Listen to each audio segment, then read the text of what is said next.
Hi, good morning! Welcome to our second vlog here at GK Kabog. Today, we will be doing our house-to-house survey. Come with us!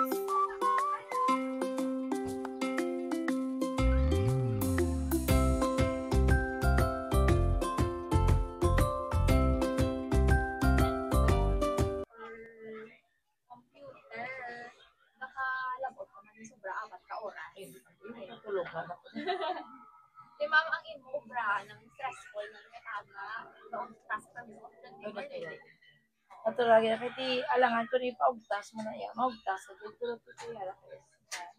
Kabalo kaya magpaayon sa mga kataan.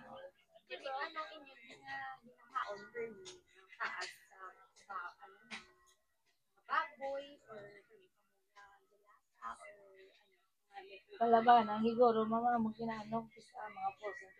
Portion niya. Kami ang isda. Wala kayo kaon. May baboy mo. Subong. Kaon. Nakaon nga makututag dyan tayo. Pila gani inyo edad? 50.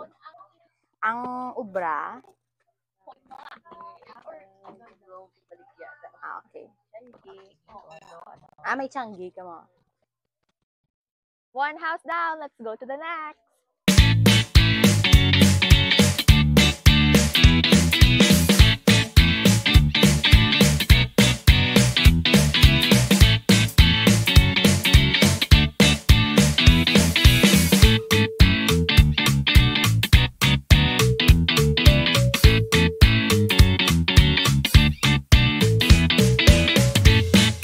So now that we are done with our first day of interview here in GK Kabog, so Carmen, how did you feel about it?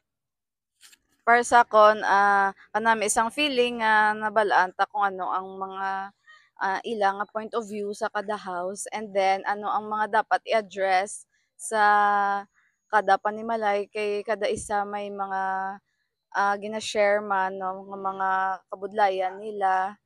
And also happy gid kami nga ara gid complete ang mostly mga families nga nakatuan din namon subong with the head of the family, and then ang mother, and then their children.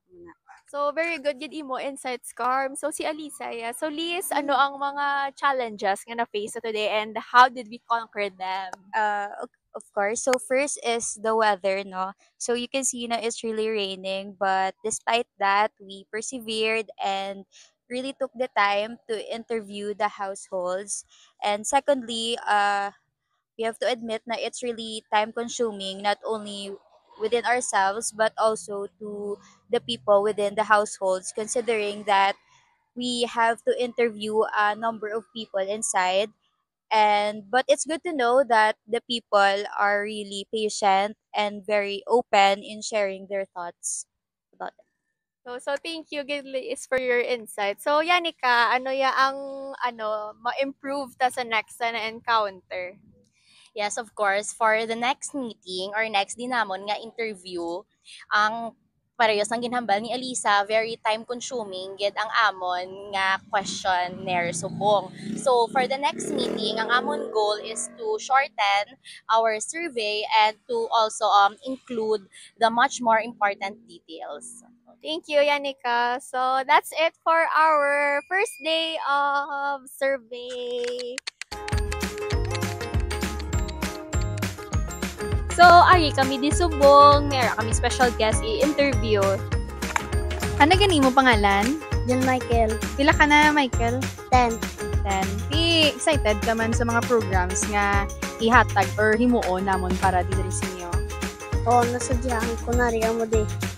Okay, thank you! Bye-bye!